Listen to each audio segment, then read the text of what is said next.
அட போங்க சார், நாடாவது மன்னராவது ஒவ்வொரு தனி மனிதனும் சமுதாயத்துல ஒழுக்கமா இருந்தாலே போதும் சார். சார் எங்கற மாதிரி அட போங்க சார் நீ சொன்னோன்னு நான் இங்க போயிடலாமான்னு யோசிச்சுட்டேன். சார் நான் உங்களை சொல்லல சார், தலைப்பு சொல்றேன். தலைப்பு? உன் பேச்ச பார்த்தா எனக்கு பெரிய மலைப்பு. நீ தொடரு தலைப்பு. சார் எங்கற மாதிரி குழந்தைகளுக்கு ஒழுக்கம் எப்படி வரும்? ஒண்ணு நாங்க கத்துக்கணும், இல்ல கத்து கொடுக்கணும் சார். கத்து கொடுக்கறவங்க யாராருன்னு பாத்தீங்கன்னா, ஒண்ணு பெற்றோர்கள், ரெண்டு ஆசிரியர்கள், மூணாவதுன்னு பாத்தீங்கன்னா எங்களை சுத்தி இருக்கிறவங்க. சரி நாங்களே கத்துக்கலான்ட்டு சமுதாயத்துக்கு வந்தா இங்கு சிறுநீர் கழிக்காதே நாயே அப்படின்னு எழுதி போட்டிருப்பாங்க சார். அங்கதான் நம்ம ஆளு வந்து மோளுவான்.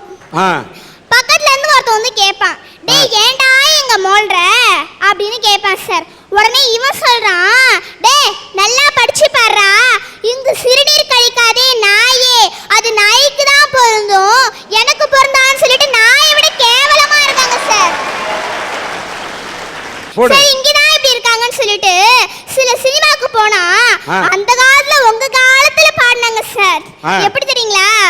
செந்தமிழ் தேன் மொழியால் நிலாவென சிரிக்கும் மலர் கொடியால், நிலாவென சிரிக்கும் மலர் கொடியால், பைங்கனி இதழில் பழரசம் தருவார் பருகிட தலை குனிவார்.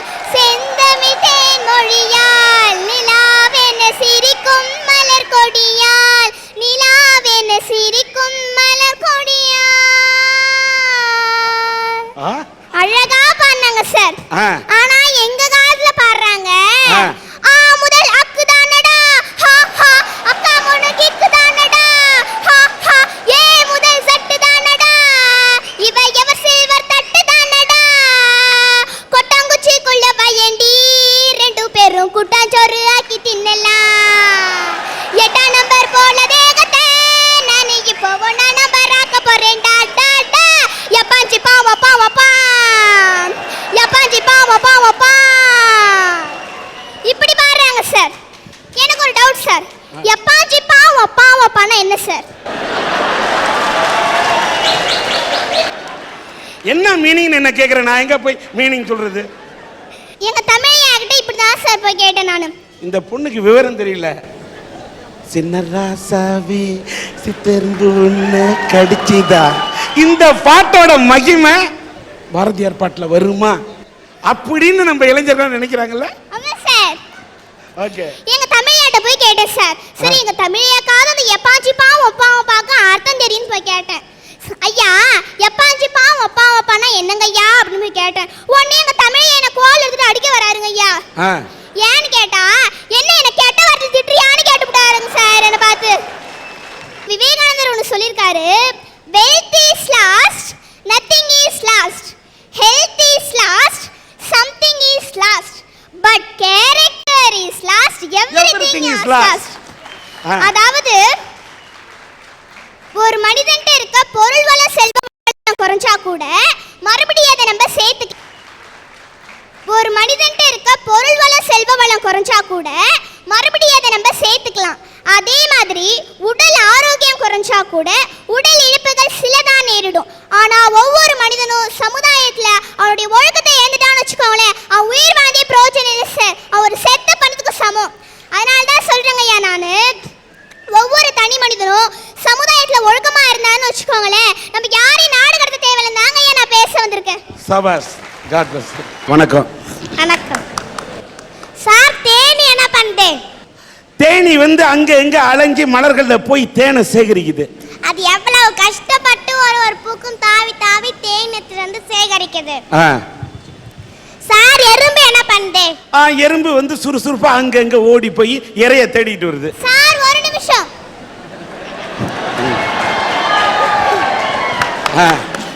பாப்பா கேட்டாங்க எறும்பு என்ன பண்ணுதுன்னு, அதுக்கு நீங்களும் ஒரு பதில் சொன்னீங்க சார். இதே ஒரு நடிகையை கேட்டிருந்தா என்ன தெரியுங்களா சொல்லுவாங்க?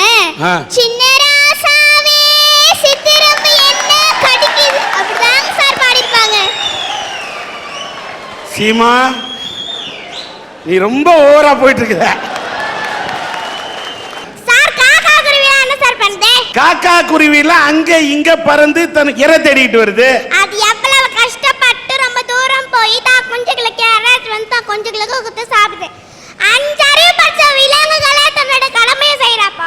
ஆறறிவு படைச்ச சில இளைஞர்கள் மட்டும் தன்னுடைய கடமையை செய்யாம வீணா பல்துப்பாக்கி இருக்காங்க சார். சபாஷ். தேனி என்ன பண்ணுது, எறும்பு என்ன பண்ணுது, காகம் என்ன பண்ணுது, எல்லாம் சுறுசுறுப்பா இயங்கி இறைச்சேக்குது. ஆனா வாழ வேண்டிய வயதுல இளைஞர்கள் எல்லாம் பொழுதுபோக்கே வாழ்க்கை என்று வாழ்க்கையை வீணாக அடித்துக் கொண்டு சுற்றித் திரிகிறார்களே, அந்த இளைஞர்களை பற்றி பேச வந்திருக்கிறேன் என்று ஒரு அரும்பு முள்ளையாக இருக்கக்கூடிய ஒரு சிறு இந்த குழந்தை பேசும்போது நான் ஏன் இந்த இந்தியா நிமிர்ந்து நிற்காது? சபாஷ், உனக்கு என்னோட பாராட்டு. பாரதியார் என்ன சொன்னார் சார்? பாரதியார் என்ன சொன்னார்? பாரதியார் நீ சொன்னாதான் தெரியும். ஓடி விளையாடு பாப்பான்னு சொன்னார். சரி, எதுக்காக சார் சொன்னாரு? ஒரு உடல் ஓடி விளையாண்டா உடம்புல நல்ல ஆரோக்கியமா இருக்குன்னு சொன்னாரு.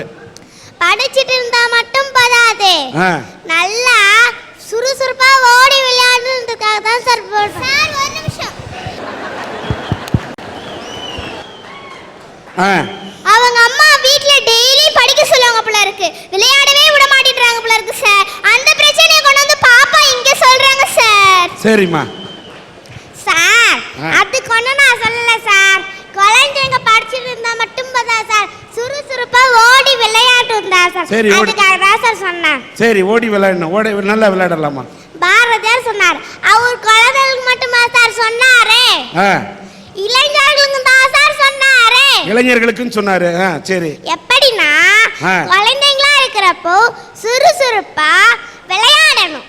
சரி, இளைஞர்களா இருப்போ சுறுசுறுப்பா உழைக்கணும். அதுக்காக தான் சார் சொன்னாரு. சரிம்மா. சார் அவை பாட்டு என்ன சொன்னாங்க? என்ன சொன்னாங்க சொல்லு. திரைக்கடலோடையும் திரவியம் தேடுன்னு சொன்னாங்க. அவங்களாம் அந்த காலத்து மனுஷங்க. இந்த காலத்து மனுஷன் ஜனாதிபதி என்ன சொன்னார்னா, கனவு காணுங்கள் இளைஞர்களே என்னார். ஜனாதிபதியே கனவு காண சொல்லிட்டாரு. அதுக்குன்னு சில இளைஞர்கள் படுத்துக்கிட்டு வீட்டில் பொழுதுபோக்கிட்டு வீணா நாளைக்கு என்ன சினிமா போகலாம், நாளைக்கு அப்பா கிட்ட இருக்கிற பணத்தை எப்படி போய் சொல்லி வாங்கலாம், நாளைக்கு என்ன பார்க்கு போகலாம், நாளைக்கு எந்த பீச்சு போகலான்னு கலர் கனவு காண்றாங்க சார். நம்ம எப்படி முன்னேறலாம், நாட்டை எப்படி முன்னேற்றலாம் திட்டம் போட சொன்னாரு சார். திட்டம் போட சொன்னாரு. சபாஷ். அந்த காலத்து மனுஷங்க சொன்னதையும் கேட்காம இந்த காலத்து மனுஷங்க சொன்னதையும் கேட்காம சில இளைஞர்கள் வீணாதான் சார் பொழுதுபோக்கிட்டு இருக்காங்க. அவங்களெல்லாம் என்ன சார் பண்றது? என்ன பண்ணணும் சொல்லு. நாடு கட்டணும் சார். ஏன்னா இப்ப நீ தான் நாட்டோட அரசி சார். இந்தியாவோட மக்கள் தொகை எவ்வளவு சார்? இந்தியாவோட மக்கள் தொகை, இந்தியாவோட மக்கள் தொகை ஒரு 100 கோடிக்கு மேல இருக்கும். இல்ல சார், 110 கோடி. சரி, சபாஷ். 110 கோடி மக்கள்ல இருந்து 15 பேரை இளைஞர்களை தேர்ந்தெடுத்து வெஸ்ட் இண்டீஸ் மேட்சுக்கு அனுப்புனா முதல் சுற்றுலயே தோத்து போய் வெளியே வந்துட்டாங்க. அங்க ஏன் தோத்தாங்கன்னு தெரியுமா? நம்ம செலவு பண்ணி அனுப்பிச்ச பணம் எல்லாம் அவங்களுக்கு டூர் போயிட்டு வர மாதிரியும் வீணா பொழுது போயிட்டு வந்துட்டாங்க சார். டூர் போயிட்டு வந்துட்ட மாதிரி வந்துட்டாங்கன்ற. Yes sir. அதனால நாட்டுக்கு நஷ்டத்தை ஏற்படுத்துற இளைஞர்கள்லாம் நாடு கட்டணும் சார். கிரிக்கெட்ல தோத்தது அவங்கள நாடு கடத்தணும்ன்றியா சார்? என்னிடம் 100 நல்ல இளைஞர்களை தாங்க, நான் இந்தியாவை முன்னேற்றி காமிக்கன்னு சொன்ன சுவாமி விவேகானந்தர் வாழ்ந்த நாடு சார் இந்தியா. அப்போ சோம்பேறியா இருக்கிற இளைஞர்களை பார்க்கறப்ப மனசு கஷ்டப்படுது சார், நோவுது சார். அதனால சோம்பேறியா இருக்கிற இளைஞர்களை தான் சார் முதல்ல நாடு கடத்தணும். சபாஷ். தாயே உன் பெயர் சொல்லும் போது இதயத்தில் மின்னலை பாயுதே, இனி வரும் காலம் இளைஞர்களின் காலம், உன் கடல் மெல்லிசை பாயுதே. சார், இது எங்க சார் கேள்விப்பட்டிருக்கீங்க? இது எங்க சார் பார்த்திருக்கீங்க? சொல்லு, நீ தானே சொல்லணும். இது நம்ம அரட்டரங்கத்தோட தாரக மந்திரம் சார். ஒரு கட்டடம் கட்டணும், அதுக்கு தேவை அஸ்திவாரம். சரி. அந்த அஸ்திவாரம் ஸ்ட்ராங்கா இல்லைன்னா கட்டடம் ஸ்ட்ராங்கா நிக்காது, கலகலத்து போயிடும். அதே மாதிரிதான் நம்ம நாட்டுக்கு தேவை நல்ல இளைஞர்கள். நல்ல இளைஞர்கள் நாடு எப்படி சார் முன்னேறாது. ஒரு மரத்துல என்னென்ன சார் இருக்கும்? ஒரு மரத்துல வந்து கிளை இருக்கும், இலை இருக்கும், பூ இருக்கும், பிஞ்சு இருக்கும், காய் இருக்கும், கனி இருக்கும். அதுல எது சார் அதிகமா இருக்கும்? அதுல இலை தான் அதிகமா இருக்கும். எது சார் கம்மியா இருக்கும்? கனிகள், அதாவது காய்களும் கனிகளும் அது கம்மியா இருக்கும். அதே மாதிரி சார் இன்றைக்கு சமுதாயத்துல நிறைய நல்லது இருக்கு சார். ஆனா அந்த இளைஞர்கள் கண்ணுக்கு பரது என்னன்னா அந்த கெட்டதா சார் இளைஞர் கண்ணுக்கு பருது. அதே மறுபடிதான் இருப்பேன்னு அதே வழியில போற இளைஞர்கள் என்ன சார் பண்றது? நீ தான் ஏற்கனவே முடிவு பண்ணிட்டு என்ன பண்ண, நாடு கடத்தணும்ன்றியா? Yes sir. சபாஷ். அல்லும் பகலும் தெருக்கல்லாய் இருந்து விட்டு அதிர்ஷ்டம் இல்லை என்று அலட்டி கொண்டார். விழித்தோர் எல்லாம் பிழைத்து கண்டார். கரட்டை விட்டோர் எல்லாம் கோட்டை விட்டார். சார் 83 வயசுல தமிழ் இளைஞர் ஒருத்தர் இந்தியாவே கலக்கிட்டு இருக்காரு. அவர் பேர் தெரியுமா சார்? சொல்லு. அவர் தான் சார் நம்ம கலைஞர்.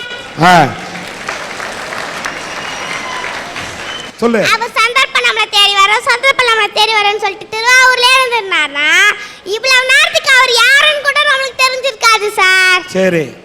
சந்தர்ப்பத்தை தேடி அவர் போனதுனால இந்தியாவே அவர் தேடி போகுது சார். Very good. சபாஷ். ஆளும் வளரணும், அறிவும் வளரணும், அதுதான்டா வளர்ச்சி சார். இந்த காலத்து இளைஞர்கள் ஆள் மட்டும் வந்துட்டாங்க சார், அறிவு வளரலையே சார். இன்னைக்கு வரைக்கும் முட்டாளா தானே சார் இருக்கிறாங்க. சரி. மூச்சு பண்ணலாம் மனிதன் அல்ல, முயற்சி செய்பவனே மனிதன். மூச்சு விடு இளைஞனே, முயற்சியை விடாதே சார். இந்த காலத்து இளைஞர்கள் தன்னோட தாய்க்கும் தாய் நாட்டுக்கும் சந்தோஷத்தை தராத இளைஞர்கள் நம்ம நாட்டுக்கு தேவையே இல்லை சார். அவங்க தான் சார் முதல்ல நாடு கட்டணும். சபாஷ். ஒரு சின்ன பிஞ்சு, இந்த பிஞ்சு குழந்தை என்னிடத்தில் கேள்வி கேட்கிறது. இந்தியாவின் ஜனத்தொகை எத்தனை என்று கேட்டவுடன் 100 கோடி என்கிறேன்.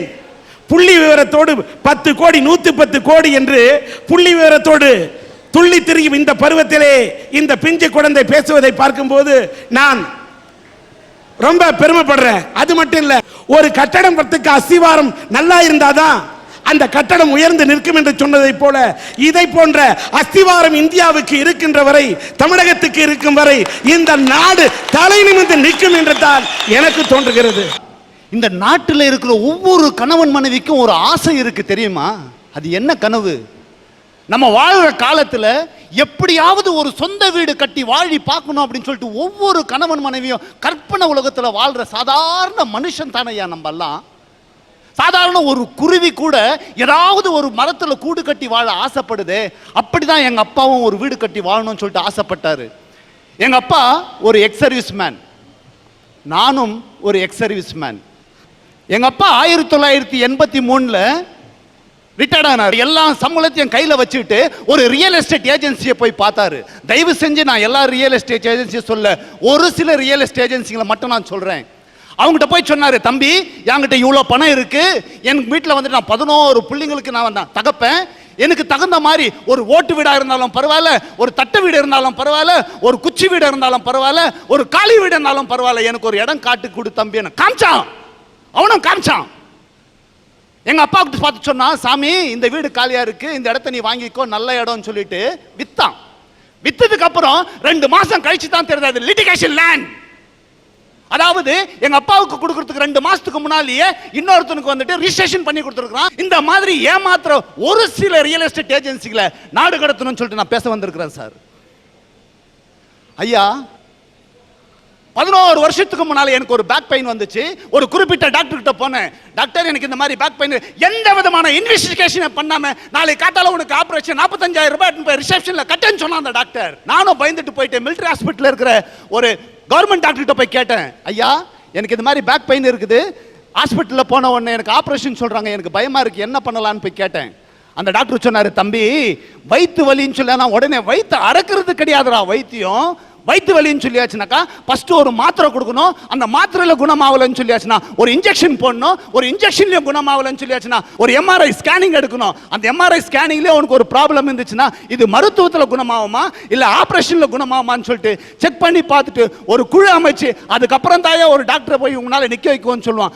எவனுக்கோ ஒரு டாக்டருக்கு 50,000 ரூபாய் தேவைப்படுற நேரத்தில் நீ போய் மாட்டியிருக்க, அவன் உன்னை மிஸ்யூஸ் பண்ண பார்த்துருக்கான், நீ இப்போ இங்கே ட்ரீட்மெண்ட் பண்ணுன்னு சொன்னாரு.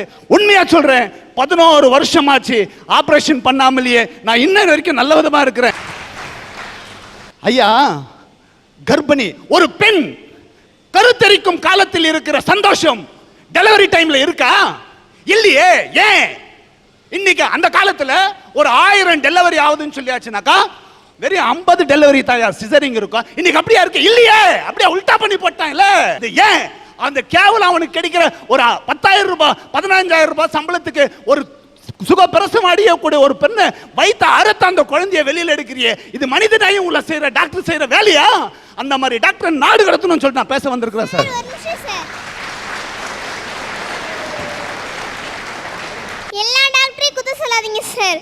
குஜராத்ல பூகம்பம் வந்துச்சு, அந்த ஊரே ஸ்தம்பித்து போச்சு, கரண்ட் கட் ஆகி போச்சு, பல வீடுகள் இடிஞ்சு விழுந்துருச்சு சார். அதுல ஒரு பள்ளி கட்டிடமே இடிந்து விழுந்துருச்சு.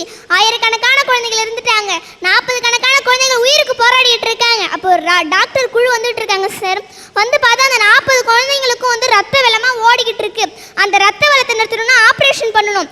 ஆப்ரேஷன் பண்ணணுமா வந்துட்டு கரண்ட் வசதி வேணும். கரண்ட் துண்டிக்கப்பட்டுருச்சு. அதில் ஒரு சில டாக்டர் சொல்கிறாங்க என்ன தெரியுங்களா சார், டார்ச் லைட் அடிங்க சார், டார்ச் லைட் வெளிச்சத்தில் நாங்கள் ஆப்ரேஷன் பண்ணுறோம்னு சொல்லிட்டு ஆப்ரேஷன் பண்ண டாக்டர் நம்ம நாட்டில் இருக்காங்க சார். சபாஷ். சூப்பர் ரக்கனு, சூப்பர் பஞ்ச் அடிச்ச. ஏன் சொல்றேன் தெரியுமா? அந்த குஜராத்ல இருந்த வைத்தியம் பண்ண அந்த 40 டாக்டரும் எனக்கு தெரியும். இதே கார்கில் வார்ல நம்ம தேசத்துக்காக உயிர் விட்ட ராணுவ வீரர்களுக்காக ஊழியம் செஞ்ச அந்த நல்ல டாக்டருக்கும் தெரியும். அந்த நல்ல டாக்டருக்கும் இந்த நல்ல டாக்டருக்கும் 1362 919 ஹவுல்தார் செல்வநாதன் சல்யூட் அடிக்கடா குட்டி உகராகன்னு. ராணுவத்திலிருந்து வந்த ராணுவ வீரனே, என் இந்திய மண்ணின் பெருமையை எடுத்துரைக்க வந்த உன் வீரத்தை பார்த்து, உன் ராணுவ வீரத்தை பார்த்து உனக்கு நான் வணக்கம் செலுத்துகிறேன்.